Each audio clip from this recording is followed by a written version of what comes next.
Hi everyone! In this video we will solve a coin word problem. Bianca has $12.75 in dimes and quarters. The number of quarters is 3 more than 2 times the number of dimes. How many of each coin does she have? We don't know the number of dimes nor quarters, so we'll need 2 variables to represent each.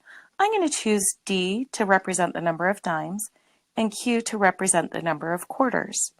The value of a dime is 10 cents and the value of a quarter is 25 cents. If we take the value of the coin and multiply it to how many coins we have, we'll get the amount for each of those coins. So if we multiply 0.10 times D and 0.25 times Q, we'll get the amount for each of those. If we add those together, we will then get the total amount for all of the coins, which is $12.75. This is our first equation.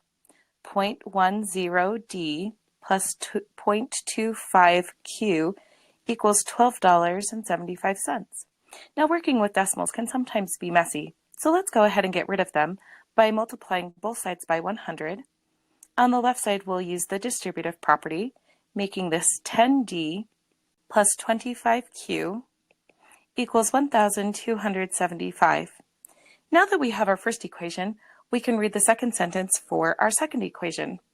The number of quarters, which we chose Q to represent, translates to equals 3 more than, reverses the order, so we add 3, 2 times the number of dimes.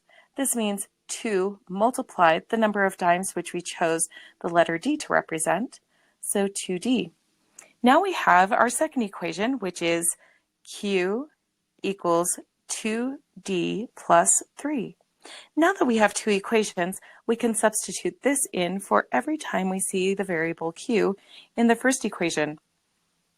The benefit of that is that we now only have one variable and we can isolate it.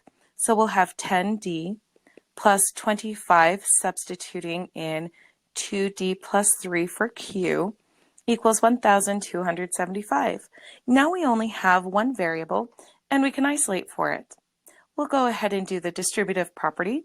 So we have 10D plus 25 times 2 is 50D plus 25 times 3 is 75 equals 1,275.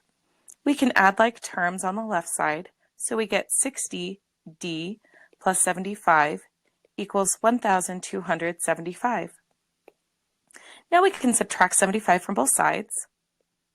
So we're left with, coming up here because I ran out of room, 60D equals 1,200.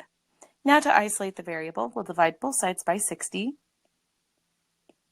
In my calculator, 1,200 divided by 60 is 20, so I have 20 dimes. Now I can take this number and substitute it back into the second equation because it's already solved for Q. If you wanted to use the first equation, we could do that too, but it'll take longer. So I'm going to choose the second one. So we have Q equals 2 times 20 for D plus 3. 2 times 20 is 40 plus 3 is 43. This means that we have 43 quarters and we can write out, we have 20 dimes for this problem and 43 quarters, and now we're all done.